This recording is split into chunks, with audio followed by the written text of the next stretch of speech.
Welcome in ATC. पिछली video हमने देखा था कि हम स्टूडेंट मैनेजमेंट सॉफ्टवेयर कैसे परचेज कर सकते हैं। आफ्टर परचेज हमारे पास मेल, व्हाट्सएप और एसएमएस के थ्रू डोमेन, वेबसाइट का नाम, यूजर नेम और पासवर्ड हमको मिल जाएगा। उसके बाद हम अपनी ईमेल आईडी और पासवर्ड से स्कूल मैनेजमेंट सॉफ्टवेयर या कॉलेज मैनेजमेंट सॉफ्टवेयर को हम कैसे लॉगिन करेंगे, कैसे पूरा प्रोसेस होगा, ये हम देखेंगे। तो सबसे पहले हम अपना ईमेल आईडी डालेंगे, पासवर्ड डालेंगे और लॉगिन करेंगे। जैसे पहली बार आप जब लॉगिन करेंगे तो आपको ईमेल वेरिफिकेशन के लिए जाएगा। Click here for another request पर क्लिक करेंगे तो आपकी मेल पर एक मेल जाएगा ईमेल वेरिफिकेशन का। आफ्टर वेरिफिकेशन तब सारे फीचर्स अनलॉक हो जाएंगे और हम अपना स्टूडेंट मैनेजमेंट सॉफ्टवेयर यूज़ कर पाएंगे। तो अभी हमारे पास मेल आई नहीं है, ये मेल आ गई। मेल पे हम यहाँ वेरीफाई क्लिक करेंगे और हमारा मेल वेरीफाइड होकर लॉगिन हो गया। तो हम देखेंगे कि ये हमारा लेआउट है। इसमें टोटल कोर्स हमारे पास कितने हैं, टोटल स्टूडेंट कितने हैं, हमारे कॉलेज में कितना ऑनलाइन एडमिशन का रिक्वेस्ट आया है, टोटल कलेक्शन फ़ीस कितनी हुई है और टुडे कलेक्शन कितना है, टीचर कितने हैं, आज प्रेजेंट कितने स्टूडेंट हैं, वॉलेट में बैलेंस कितना है, और ये सारे फीचर्स हमारे पास दिख रहे हैं। कुछ फीचर्स अभी इसमें और बढ़ेंगे और पहले जो फीचर्स हैं उसके बारे में हम यहाँ पे देखेंगे। सबसे पहले हम यहाँ जाएंगे, यहाँ देखेंगे हम पासवर्ड, यूजर ईमेल आईडी और पासवर्ड यहाँ से हम बदल सकते हैं। फिर हम यहाँ पे सेटिंग पे जाएंगे। सेटिंग पे देखेंगे कि हम अपने इंस्टीट्यूट के बारे में सारा डिटेल यहाँ से अपडेट कर सकते हैं, नाम, फ़ोन नंबर, वेबसाइट्स, लोगो, ये सारी चीज़ें हम यहाँ से बदल सकते हैं। और उसके बाद फिर हमको जाना है, सबसे पहले मास्टर की सेटिंग करनी है। तो मास्टर सेटिंग के लिए एकेडमिक मास्टर में जाएंगे। सबसे पहले यहाँ देखेंगे एकेडमिक सेशन। तो जिस सेशन आपका रहता है, जो एक्टिव सेशन है यहाँ पे दिखता है। अगर मान लीजिए आपको 22-23 करना है तो यहाँ पे एक्टिवेट कर सकते हैं। अगर आपको 24-25 है तो यहाँ उसको जो एक्टिवेट करेंगे आपको यहाँ दिखेगा और यहाँ पे भी दिखता है और यहाँ पे ग्रीन हो जाता है। फिर हम यहाँ पे बाय डिफ़ॉल्ट इसमें 23-24 सेशन चल रहा है तो हम यहाँ पे 23-24 क्लिक करेंगे। फिर उसके बाद अगला काम होगा हमारा कोर्स का। कोर्स में जाएंगे, हमारे पास बाय डिफ़ॉल्ट सारे क्लासेस इसमें फीड होंगे, बस हमको यहाँ पर टिक करके उसको अपने कॉलेज में ऐड करना है। तो सबसे पहले हम यहाँ सबमिट फॉर्म करेंगे तो ये सारे कोर्सेज हमारे कॉलेज में एक्सेप्ट हो गए हैं। फिर उसके बाद फिर हम यहाँ सेक्शन जाएंगे। हर कोर्स का हम सेक्शन इसमें आपको मिलेगा, सेक्शन ए, सेक्शन बी, इस तरह के सारे कोर्सेज। ये तो डेमो पे हम आपको बता रहे हैं। जब आपको लाइव सर्वर को मिलेगा तो उसमें section A, B, C, 3-4 section आपको मिलेंगे। जो जितने आपके यहाँ सेक्शन चलते हों आप उतना वहाँ पे सेलेक्ट कर सकते हैं। फिर उसके बाद हम जाएंगे टीचर्स में। टीचर्स आप यहाँ से ऐड करेंगे। टीचर का डिटेल भरने के बाद यहाँ पे उनकी आईडी कार्ड बन जाएगी और उनका अटेंडेंस के लिए सारी मतलब यूज़र आईडी बन जाएगा टीचर्स की, टीचर का डिटेल, टीचर की ईमेल बन जाएगा। और अभी हम आपको उसमें डेमो दिखा देंगे कि कैसे क्या होगा। फ़िलहाल हम आपको दिखाते हैं कि आगे के फीचर्स क्या हैं। हम फीडिंग के बाद अभी हम दूसरी लॉगिन करके आपको दिखा देंगे कि टीचर्स का आईडी कैसा होता है और उनका अटेंडेंस कैसे लिया जा सकता है। अभी इस लॉगिन में हम आपको केवल मास्टर की सेटिंग बताएंगे। फिर यहाँ पे हम जाएंगे सब्जेक्ट में। सब्जेक्ट में जब जाएंगे तो यहाँ पे भी बाय डिफ़ॉल्ट आपको सारे सब्जेक्ट ऐड मिलेंगे। तो बाय डिफ़ॉल्ट एक एक करके आप हर कोर्स में जितने सब्जेक्ट चल रहे हैं तो वो यहाँ पे हम ऐड कर लेंगे। उसके बाद हमारे यहाँ पे एकेडमिक सेशन की सेटिंग कंप्लीट हो जाती है। उसके बाद हम रेडी हो जाते हैं एडमिशन एडमिशन के लिए, स्टूडेंट एडमिशन के लिए। तो हम अपनी दूसरी ईमेल आईडी से लॉगिन करके, जिसमें हमने डाटा ऑलरेडी फिल कर रखा है जिससे आपको समझने में आसानी हो, तो हम दूसरी ईमेल आईडी लॉगिन करते हैं।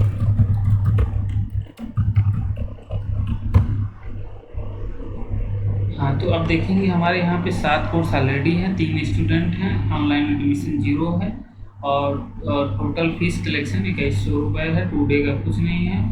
और हम यहाँ देखेंगे स्टूडेंट का। स्टूडेंट में एडमिशन हम 3 तरह से ले सकते हैं। बाय डिफ़ॉल्ट पहला न्यू स्टूडेंट क्लिक करके यहाँ पे हम सारी डिटेल भर सकते हैं। उसके बाद यहाँ पे हम क्लास सेलेक्ट करेंगे, सेक्शन सेलेक्ट करेंगे। क्लास सेलेक्ट करते ही वहाँ पे उसमें जितने भी सब्जेक्ट हैं अवेलेबल हैं वो कर सकते हैं। इसमें पिछले क्वालिफिकेशन को हम यहाँ भर सकते हैं, फोटो, साइन, ये सारी चीज़ें हम यहाँ भर के जब सबमिट करेंगे तो वेलकम 100 सबमिट हो जाएगा। फिर उसके बाद हम यहाँ पे देखेंगे कि बल्क इसमें दूसरा एडमिशन का ऑप्शन है इंपोर्ट स्टूडेंट। इंपोर्ट स्टूडेंट में ये सैम्पल फाइल डाउनलोड करना है। सैम्पल फाइल जब ओपन होगा तो हर सेक्शन के लिए आपको अलग अलग एक्सेल की फाइल बनानी है। बाय डिफ़ॉल्ट इसको आप यही स्क्रॉल कर लेना है ऐसे। सीरियल नंबर अगर आसान नंबर आपके यहाँ है तो यहाँ पे आप उसको डालेंगे। ABC ID में आपको डालना ज़रूरी नहीं है, आप यहाँ सब में 0 डाल सकते हैं। फिर name, father name, mother name, date of birth. Date of birth का जो फॉर्मेट होगा वो आपको फिल करने से पहले आप समझ लीजिए कि ये टेक्स्ट कैरेक्टर में होना चाहिए। अगर ये टेक्स्ट कैरेक्टर नहीं होगा तो आपका यहाँ पे एरर आएगा। अगर मान लीजिए आपके पास पहले से डाटा पड़ा है और आपको डेट ऑफ बर्थ की एरर आ रही है तो यहाँ पे आप फार्मूला लगाएंगे, टेक्स्ट वैल्यू सेलेक्ट करेंगे, 2 कॉलम लगाएंगे। फिर उसके बाद यहाँ लगाएंगे DD, MM, YY, Y 4 time रहेगा। फिर उसके बाद यहाँ पे कुछ कम कर देंगे। ये यहाँ पे क्या गलती हो गई,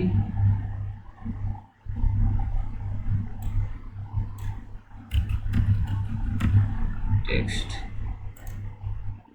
ओ सॉरी, ये हमारे यहाँ पे टेक्स्ट था, इसमें टेक्स्ट नहीं करना है। इसमें हमको यहाँ टेक्स्ट नहीं करना है, इंसर्ट करना है। और बाय डिफ़ॉल्ट हमको यहाँ जर्नल लेना है, क्योंकि जो फार्मूला होता है वो जर्नल पे काम करता है, टेक्स्ट फॉर्मेट पे नहीं काम करेगा। फिर यहाँ DD,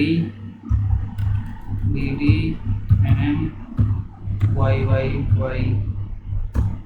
अब देखिए ये हमारा जो कैरेक्टर है वो टेक्स्ट है, तो जितने भी यहाँ पे डेट ऑफ बर्थ होंगे हम यहाँ पे बाय डिफ़ॉल्ट उसको स्क्रॉल करेंगे, यहाँ पे कॉपी करेंगे और यहाँ पे जाके पेस्ट SSL करेंगे और वैल्यू करके सेलेक्ट करेंगे। तो ये जो है वो बाय डिफ़ॉल्ट टेक्स्ट हो गया।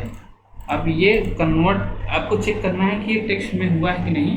तो यहाँ पे जब जर्नल करेंगे तो चेंज नहीं होगा, और अगर वो चेंज हो गया तो मतलब वो टेक्स्ट नहीं है और उसमें एरर आएगी।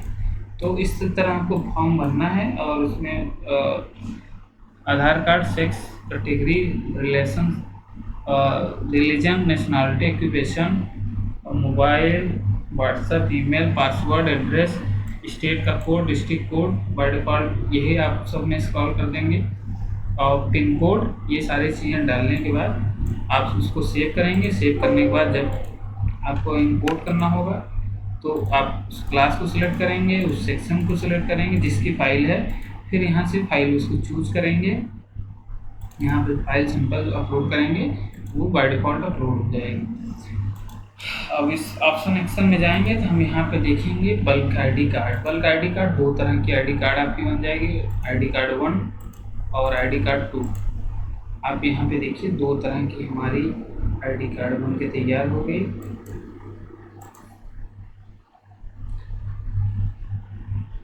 अगर आपकी फ़ोटो लगी है तो फ़ोटो साथ आएगी, नहीं तो ब्लैंक फ़ोटो के साथ ये आपको यहाँ पे शो हो गया। एक A4 साइज़ पे आपकी 10 ID कार्ड जनरेट होगी, और इसका आप चाहे PDF बना के या डायरेक्ट किसी मोटे कागज़ पे प्रिंट करके आप स्टूडेंट को डिस्ट्रीब्यूट कर सकते हैं। फिर यहाँ पे आप जाएंगे, इसके बाद हम यहाँ पे किसी भी कोर्स वाइज, सेक्शन वाइज यहाँ पे हम यहाँ से बच्चों को देख सकते हैं और यहाँ पे उनका डिटेल डाल के सर्च भी कर सकते हैं। फिर उसके बाद यहाँ पे हम एक्सेल जैसे फर्स्ट है फर्स्ट में करना है। उसके बाद हम एक्सेल रिपोर्ट जनरेट कर सकते हैं, PDF रिपोर्ट जनरेट कर सकते हैं, प्रिंट भी निकाल सकते हैं। ये प्रिंट इस तरह का निकलेगा। ये दूसरा ID कार्ड इस तरह का बनेगा। तो 2 तक थीम्स अभी अवेलेबल है और भी आ जाएंगे। फिर उसके बाद ये आप इस तरह का प्रिंट आउट निकाल सकते हैं। फिर उसके बाद हम यहाँ जाएंगे बल्क डिलीट। बल्क डिलीट बहुत रेयर केस में करना है, क्योंकि यहाँ पर डिलीट होने के बाद आपके सारे स्टूडेंट डिलीट हो जाएंगे, परमानेंटली डिलीट हो जाएंगे। इसमें वापस आने की कोई संभावना नहीं होगी।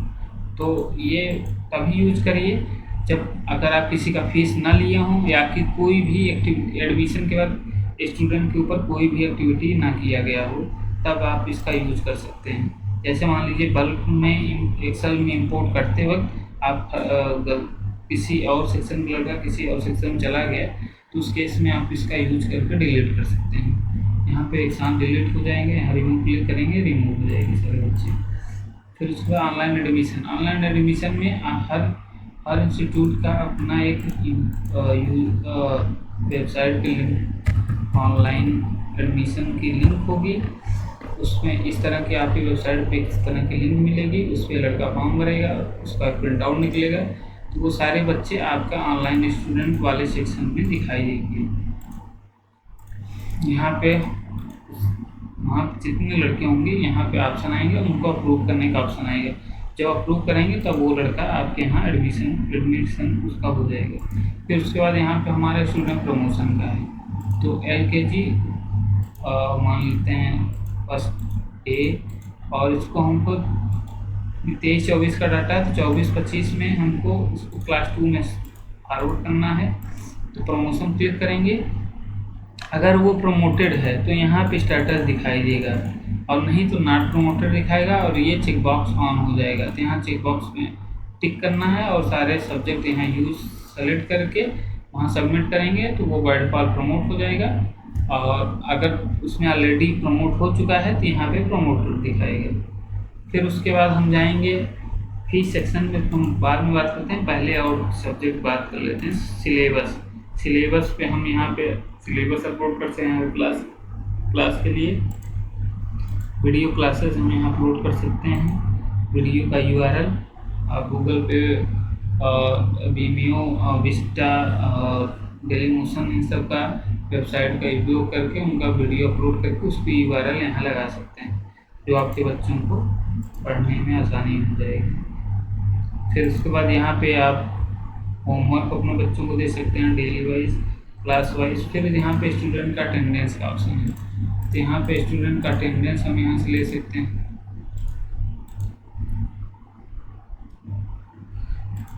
हाँ, जिस क्लास में बच्चे होंगे उन्हीं का अटेंडेंस लगेगा। तो यहाँ पे जैसे है बाय डिफॉल्ट प्रेजेंट है, एक बच्चा एब्सेंट है तो यहाँ एब्सेंट का लगा देंगे। फिर उसके बाद यहाँ पे स्टूडेंट का रिपोर्ट है।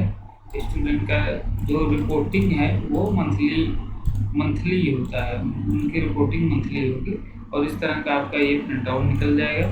तो प्रिंट पे उस पर क्लिक करेंगे तो लैंडस्केप इसको सेलेक्ट करने के बाद, और इसकी साइज़ थोड़ा छोटी कर देंगे A4 साइज़ में, जिससे आ जाए, बहुत ज़्यादा छोटी होगी। तो ये हमारा रिपोर्ट आ जाएगा। इसको PDF बना के आप प्रिंट आउट निकाल सकते हैं। तो इसी तरह हमारा टीचर अटेंडेंस है। टीचर के यहाँ पे डेली अटेंडेंस आप ले सकते हैं, प्रेजेंट हैं कि एब्सेंट हैं। फिर उसके बाद फिर यहाँ पे हमारा टीचर अटेंडेंस रिपोर्ट भी है। फिर उसके बाद हमारा यहाँ पे आता है TC सर्टिफिकेट। TC सर्टिफिकेट में बाय डिफॉल्ट सबका कैरेक्टर सर्टिफिकेट यहाँ जनरेट हो जाता है, और कैरेक्टर सर्टिफिकेट जनरेट होने के बाद आप यहाँ पे प्रिंट कर सकते हैं। इसमें बाय डिफॉल्ट जो ईयर रहता है वहाँ 0 रहता है, 2 या 3 आप कुछ भी करके यहाँ से प्रिंट ले सकते हैं। फिर उसके बाद बच्चों का TC ऑलरेडी जनरेट है, वहाँ पर TC प्रिंट का ऑप्शन आता है। हाँ, इसमें ध्यान रखना है कि जब TC जनरेट आप करेंगे तो लड़का बाय डिफ़ॉल्ट आपका कॉलेज छोड़ चुका होगा, और उसका सारा डेटा ब्लॉक कर दिया जाएगा। और उसके टीसी जनरेट कर दी गई, फिर वो लड़का उसको लॉगिन नहीं कर सकता है और ना ही उसका कहीं और डिटेल आपको मिलेगी। तो ये सबसे लास्ट में करना है जब स्टूडेंट आपके कॉलेज को छोड़ने वाला हो, तब यहाँ पे आप टीसी जनरेट करेंगे। तो टीसी प्रिंट पे जब क्लिक करेंगे तो टीसी प्रिंट में आपको ये सारी डिटेल मिल जाएगी।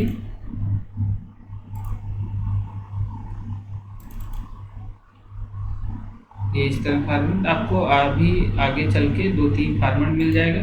जिस फॉर्मेट में चाहें तो आप उस फॉर्मेट में टीसी अपना निकाल सकते हैं। टीसी जनरेट करने से पहले जब टीसी जनरेट क्लिक करेंगे तो यहाँ पे कुछ इन्फॉर्मेशन पूछी जाती है, book number, admission date, LKG, living date, UP board से पास हुआ है, किस वजह से छोड़ रहा है, एस नो, परसेंटेज कितना था अटेंडेंस का, और किस डेट को अप्लाई किया है, सर्टिफिकेट इशू डेट और कैसा करेक्टर है। करके जब सबमिट करेंगे तो उसका टीसी जनरेट हो जाएगा। फिर उसके बाद हम यहाँ पे बात करेंगे फीस मैनेजमेंट की। फीस मैनेजमेंट में हम देखेंगे कि सबसे पहले फीस मास्टर बनाएंगे। फीस मास्टर में हम यहाँ देख रहे हैं कि हम फीस मास्टर जो बना है ऑलरेडी, हम उसी बारे में बता रहे हैं। पहले हम क्लास सेलेक्ट करेंगे, फिर सेक्शन सेलेक्ट करेंगे, फिर कैटेगरी सेलेक्ट करेंगे, फिर उसके बाद हम यहाँ पे उसका ईयर सेलेक्ट करेंगे, किस एकेडमिक सेशन के लिए हम बना रहे हैं, फिर ड्यू डेट क्या है, फिर सबमिट कर देंगे।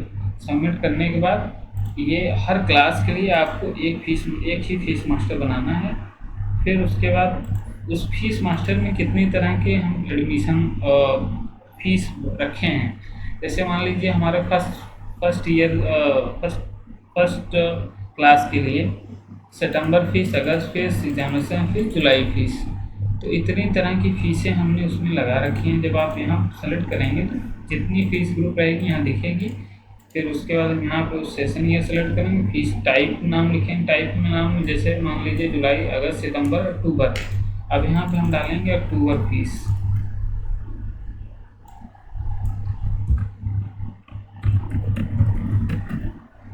अब अक्टूबर फीस के हम डिटेल लेंगे, ये है 450 रुपये, सबमिट करेंगे। अब ये फीस भी उस क्लास के सारे बच्चों पे अप्लाई हो गया। फिर जब हम यहाँ पे क्लास फीस कलेक्ट वाले पे जाएंगे, फिर यहाँ फर्स्ट सेलेक्ट करेंगे, फिर यहाँ फीस ग्रुप सेलेक्ट करेंगे, तो ये सारे बच्चों की लिस्ट आ जाएगी, सारे स्टूडेंट की, और यहाँ पे उनका टोटल फीस कितना है, पेड कितना है, पेंडिंग कितनी है, तो ये सारी डिटेल आपको यहाँ मिल जाएगी। अब जैसे हमको ये इनकी फ़ीस जन्मेजय जो स्टूडेंट है उसका फ़ीस लेना है, तो यहाँ फ़ीस कलेक्ट पे जब हम जाएंगे तो जैसे एडमिशन फ़ीस है तो एडमिशन फ़ीस हम बाय डिफ़ॉल्ट यहाँ पे हम लेते हैं। फिर पेंडिंग है, इसका पेंडिंग है 500 रुपये, पूरा बाकी है तो हम यहाँ 500 लेंगे। अगर मान लीजिए हम यहाँ 200 रुपये छोड़ते हैं तो ये डिस्काउंट 200 रुपये नहीं होना चाहिए। अभी हम इसको चेक करते हैं, ये बाय डिफ़ॉल्ट वहाँ पे हट जाना चाहिए इसको। तो अगर हम यहाँ पे 300 लेते हैं और 200 डिस्काउंट लेते हैं, तो जब हम यहाँ सबमिट करेंगे, सबमिट करते ही ये आपका फ़ीस रिसिप्ट निकल जाएगा और इसमें आपको पूरी डिटेल आ जाएगी कि कितनी फ़ीस लगी है और कितना हमने फ़ीस जमा किया है, पेड कितना हुआ है और डिस्काउंट कितना बचा है, पेड कितना हुआ है, टोटल फ़ीस कितनी है, पेंडिंग फ़ीस कितनी है। अभी 2500 फीस है और पेंडिंग फ़ीस 250 रुपये है। तो इस तरह की आपका फ़ीस रिसिप्ट निकल जाएगी। फिर उसके बाद आपको बाद में भी प्रिंट निकालना है तो बाद में भी प्रिंट निकल जाएगी। यहाँ पे जाएंगे तो यहाँ पे 300 रुपये है, 2050 रुपये बाकी है, तो यहाँ पे प्रिंट पे क्लिक करेंगे तो ये वही रिसिप्ट फिर से आपको मिल जाएगी। फिर उसके बाद आप यहाँ फ़ीस रिपोर्ट पे जाएंगे, फ़ीस रिपोर्ट में देखेंगे फर्स्ट ईयर, उसके फिल्टर पे जाएंगे तो आप यहाँ देखेंगे टोटल फ़ीस, यहाँ टोटल जोड़ के दिखा रहा है, फिर पेड कितना हुआ है, डिस्काउंट कितना हुआ है, पेंडिंग फ़ीस क्या है। तो इस तरह के आपको एक समरी रिपोर्ट मिल जाएगी, जिससे आपको हिसाब रखने में आपको आसानी होगी। फिर यहाँ पर डे वाइज अगर आपको हिसाब निकालना है तो आप यहाँ से निकाल सकते हैं। फीस सेलेक्ट करेंगे। अब जैसे मान लीजिए 1 तारीख से आज आज रात 12 बजे मतलब 27 तारीख तक हम सेलेक्ट करेंगे, तो जितनी फीस आई रहेगी वो यहाँ पे डिटेल आपको मिलेगी। फिर उसके बाद इसमें एक ऑप्शन ये है ट्रांस एडिट। अगर मान लीजिए कोई ट्रांजेक्शन आप करते हैं और इसमें कुछ गलत है, अभी इसको हम देख लेंगे। तो इसमें ये आप फीचर्स में ये है कि जैसे आप कोई ट्रांजेक्शन करते हैं और उसमें कोई अमाउंट आप गलती से आपका चला गया ज़्यादा, तो सेम डे में आप उसको एडिट कर सकते हैं। जैसे ये सिक्योरिटी पर्पस के लिए इसलिए कि जैसे बाद में इसको बदला ना जा सके, और नहीं तो इसमें फीस की इधर उनका हेरा फेरी किया जा सकता है, इसलिए इसमें रखा गया कि सेम डे ही आप चेंज कर सकते हैं, दूसरे दिन आप नहीं कर सकते। और तो ये इस तरह का आपका ओवरव्यू है। अगर किसी और पार्टिकुलर ऑप्शन के बारे में अगर जानना है तो आप कमेंट पे लिख दीजिएगा या कांटेक्ट कर लीजिएगा, हम उस पर नया वीडियो बना के आपका प्रॉब्लम सॉल्व कर देंगे। Thank you.